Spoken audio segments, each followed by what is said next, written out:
Hey there everybody, Eric from Outer Limitless coming at you today with another video. Now here in my hands, my Ruger 1022. I've had the opportunity to get this out to the range a few times. At this point, I have about 315 rounds through this particular firearm. Now in today's video, what we're gonna do, we're gonna go through my cleaning process. Now cleaning's gonna be a little bit different for everybody. At this point, I am still a novice, and well, that's still also the case for my cleaning techniques and my overall ability.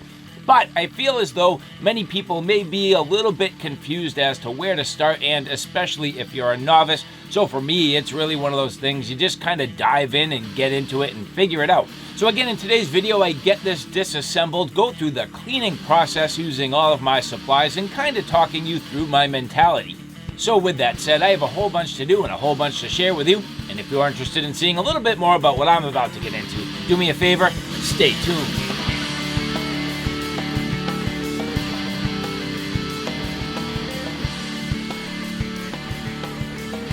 Now here, getting ready to clean my Ruger 1022. First thing, getting everything prepared, splitting the firearm in half. This is the takedown model. Getting all my tools and all my little bits ready. Here you can see, at this point, getting the receiver ready to drop out of the stock.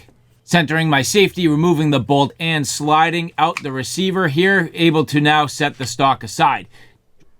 Dropping out all the pins so that I can remove the trigger assembly from the receiver. It drops out quite easy. There was a little bit of a stubborn pin, but not a big deal. So driving out the stubborn pin at this point fully removed, I can actually remove the charging handle and the bolt from this receiver. No problem, pretty straightforward and not a lot to it. But as you look inside the receiver, you can see it is very dirty after 315 rounds, and with 22 LR rim-fired ammo, it is very, very dirty. Looking at the bolt, you can see it is, again, very dirty, a lot of buildup. And I did decide to use a military-grade solvent to break this down. So pre-spraying everything, letting it just sit and really marinate a little bit to break up some of the fouling. That's the case also for the charging handle and the bolt, the receiver, and everything up ahead of actually cleaning it. Getting some solvent down inside the barrel and setting all of that aside.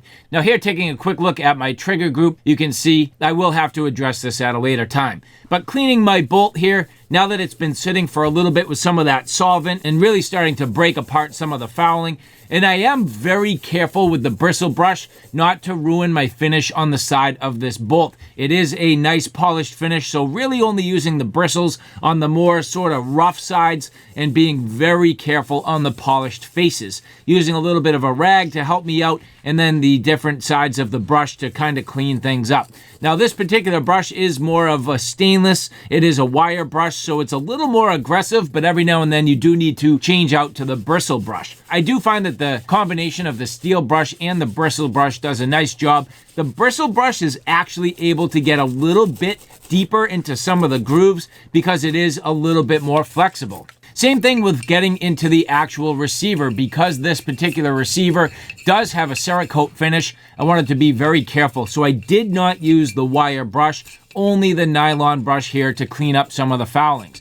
Working at it in a number of passes to really try to get this cleaned up using a bunch of solvent. Now, same thing with the charging handle. This does have a little less buildup on it, but at the same time, I don't want to leave anything unattended. So getting on this and really taking my time, trying to get it cleaned up nicely and getting a good amount of the solvent into all these crevices. Now, the other thing you can use is a good CLP. I've seen a few people using different cleaners and different lubricants. A CLPs kind of do it all. Now, one thing I've definitely struggled with the 22 is getting my bore rod down the barrel. This barrel is very, very tight, and the brush is a little bit large. Now, it is the right size kit. It's just very tight. And the 22 being such a small diameter, I found if I'm not careful, it's very easy to bend my bore rod. And, well, unfortunately, trying to get a patch pushed through, and time again, bending on my bore rod, well, unfortunately, you can see it does eventually snap. Not a huge deal. I was able to sort of work around it, but it is just frustrating. This is so tight, and really trying to work with this. It went well for a little while, but at the end of the day, it's just a little bit tight. So between the patches and then the actual brush itself, It went well for the most part, but unfortunately I did suffer a little damage to my cleaning kit. As you can see here, completely snapped off. It wasn't a complete loss. I kind of stayed the course, but the reality of it is, for a 22, it is much harder to use a bore brush. It is much easier to use a bore snake. So using the brush, trying to get it through, doing the absolute best I can to get this cleaned up, but after a while, there wasn't too much more I could do. The brush had just really taken a big toll. It had snapped a couple of times and really left me at a disadvantage. I did not want to get that permanently stuck inside. So pulling it out with some pliers and moving forward, getting a little extra cleaner in there, and at this point using the bore snake. Again, this bore snake, much better. This particular one from Breakthrough Clean. I do like Breakthrough Clean products. I think they work very well. So passing the bore snake through on a number of times, getting my barrel good and polished, nice and clean, and ready to set this aside. The bore snake definitely working very well. It is quite effective. Trying to clean things up just a little bit better using these patches to clean up some of the remaining foulings. You can see here, just kind of tidying everything up a bit. But at this point, getting all of the leftover solvent off, any leftover grime, doing a nice job just to kind of polish this up so I can move on to other parts of the firearm. I really do like to leave things in a pretty clean state as I move on, so that's certainly the case with the fore end of the rifle. Now continuing to move forward with the rest of the stock, getting on the inside here, there's not a ton of buildup inside the stock, and this actually did not suffer all of the 315 rounds. This stock actually only had about 100 rounds on it.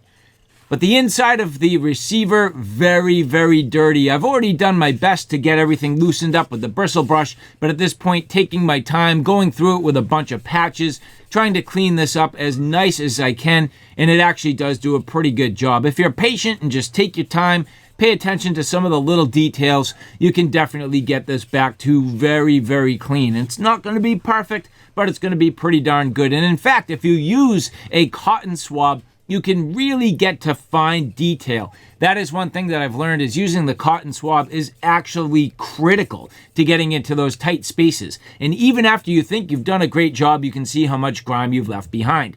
But just like the rest of the firearm, at this point, cleaning it up, getting the rest of the solvent and the cleaners and all the grime off of this, kind of polishing it up to the best of my ability, and I would call it rough polish, and then setting it off to the side.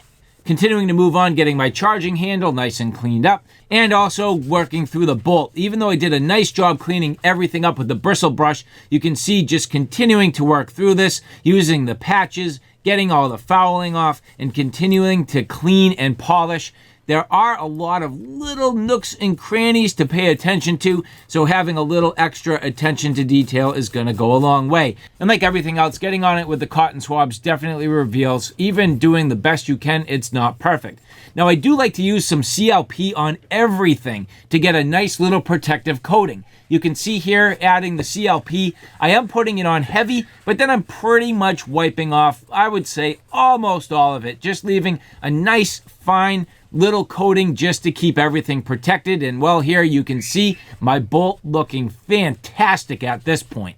It did take quite a bit to clean it up, but it looks really nice. It's nice and lubricated and protected. So coming out very well. Now the charging handle, this is almost a difficult area where I found as though there was some rub points. I wanted to be a little bit mindful, get a little extra lubrication. And then on top of that, the spring itself, it seemed to be a little bit gummed up as I was trying to reinstall this. It wasn't going as smooth as I would like, so adding just a little bit of lubrication, cleaning everything up to the best of my ability, making sure there was not any additional fouling, adding the lubrication, and kind of working it. This charging handle was definitely the hardest part of my reassembly. It did not want to go in easy. It was really kind of stubborn, and at the angles you need to work on, it was a little bit difficult. So getting it back and into place, you can see how it fits with the actual bolt itself, trying to get it down inside the receiver and fitting everything into place.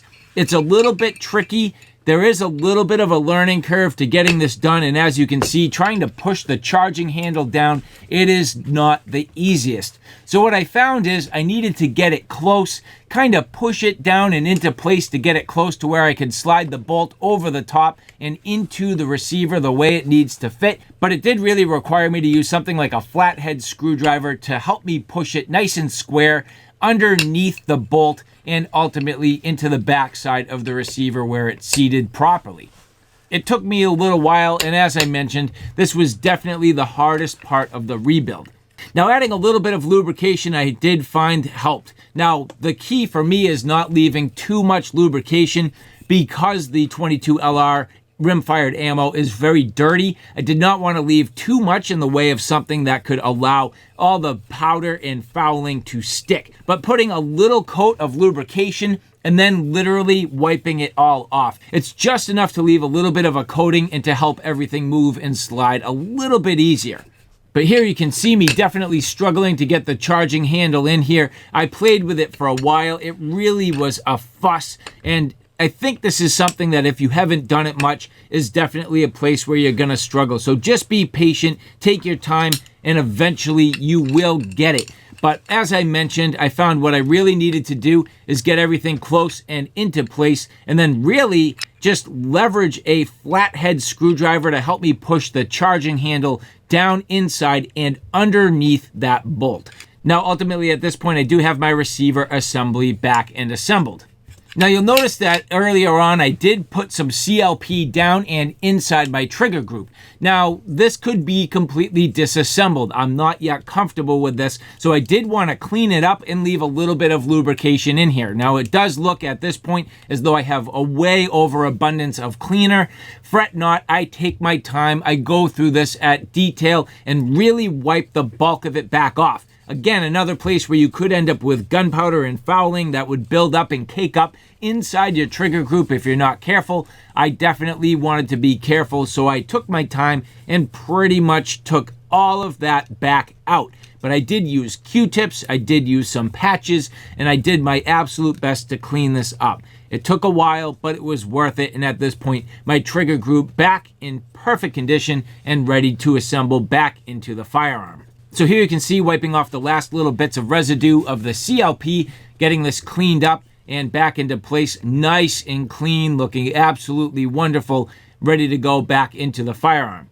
So very easy to reassemble, going in reverse order with everything, putting the trigger group back into the receiver and installing my pins. Now again, pretty much fitting in with ease. These slide right into place. One of the pins just a little more stubborn, needed a little bit of convincing to go in, but again, not a big deal. These pins do go in fairly easy. Wiping off all the rest of my little fingerprints and residue so I can get the entire assembly back into the stock. Quick little functional check, no problem, and this is working very smooth and easy, so functionally this is perfect. Now at this point, getting this actually installed back into the stock, taking the entire trigger group and the receiver group and sliding it down and into the stock, popping into place and getting the bolt tightened up.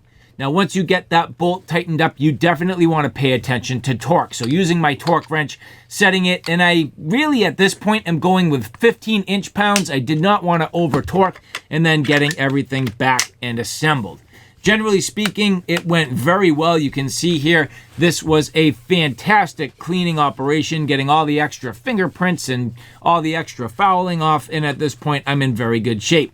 But what about my magazines? If the actual ammo is very dirty, don't you think the inside of the magazines are going to be dirty too? Well, absolutely.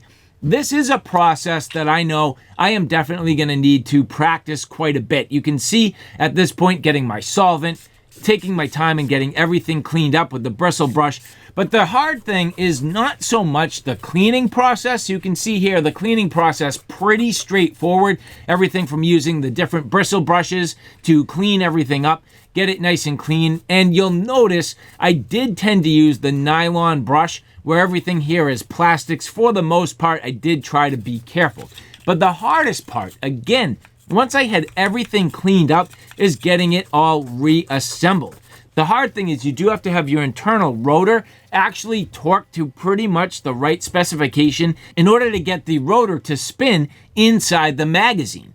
So after everything was cleaned up, going through it even all the way down to the cotton swabs, getting down to the details, getting everything nice and clean, working on the reassembly, this was actually fairly straightforward for the most part until I had to get to the rotor torque. So as you put the back cover on, you'll notice that there's a little hole inside the end of the bolt. It does index with the spring that's on the inside of the rotor. Now, the spring really does need to be torqued to the appropriate amount, and it does say that you need to clock it 1 full turn and then roughly an additional third of a turn. So I put a little dot with a marker and I spun this all the way around until it sat to where I thought it was the appropriate torque. Now, unfortunately for me, even though it went fairly well in terms of the reassembly, I found as though I still didn't have the appropriate torque on the actual rotor.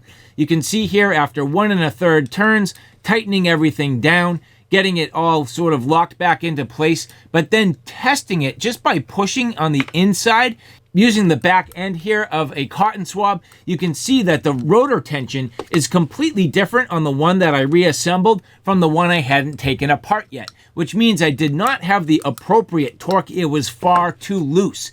That has me concerned from a functional standpoint, as if it might not feed the ammo properly. So what I did was I decided that I would put some dummy rounds into the magazine, feed it into my rifle, and do a full functional check. So charging it, and at this point, running through dry fire, well, the good news is it does seem to feed appropriately. And with 10 rounds feeding through the 1022 with no problem, it seems as though my cleaning operation was successful, not just for the rifle itself, but also the magazine. So all right, guys, there you have it. A look at my Ruger 1022. All nice and clean at this point, ready to go out to the range again. Now, of course, this video did not completely take apart the trigger group. That is one thing that I definitely need to get into. It's a little more complex. I'm just not that familiar. But to at least get the rest of this fully stripped down, nice and clean, and at this point, just looking beautiful, feeling good in my hands, and well, ready to hit the range again. So you can see after about 315 rounds, how dirty this really gets. Now, the one thing that I did not discuss, I had actually cleaned the barrel in between each session in the past. So the barrel was really about 100 rounds of dirtiness, but the rest of this, the full 315 rounds. Now, 22 LR, definitely dirty ammo. It's rim fired. It just has a ton of dust. When you touch the actual ammo, your fingers turn black. It is dirty, and you could really see that inside the firearm. So that's the interesting thing for me, getting familiar with this, getting familiar actually with how dirty rim-fired and specifically the 22 LR rim-fired ammo is. And so I hope you guys enjoyed that. Thank you for following along. If you enjoyed this content, do me a favor, take a look at my primary channel, which is my Outer Limitless channel. On that channel, I cover everything from hiking, camping, and backpacking excursions, and all the gear that goes with it. So from your backpacks, your sleep systems, shelter systems, knives, axes, flashlights, you name it, that's my Outer Limitless YouTube channel. So all right, guys, thanks for stopping by. I hope you like what you saw. I hope you found it a little bit informative. If you like what you saw, please like, share, and subscribe. And as always, thanks for stopping by. Take care now. I'll see you soon.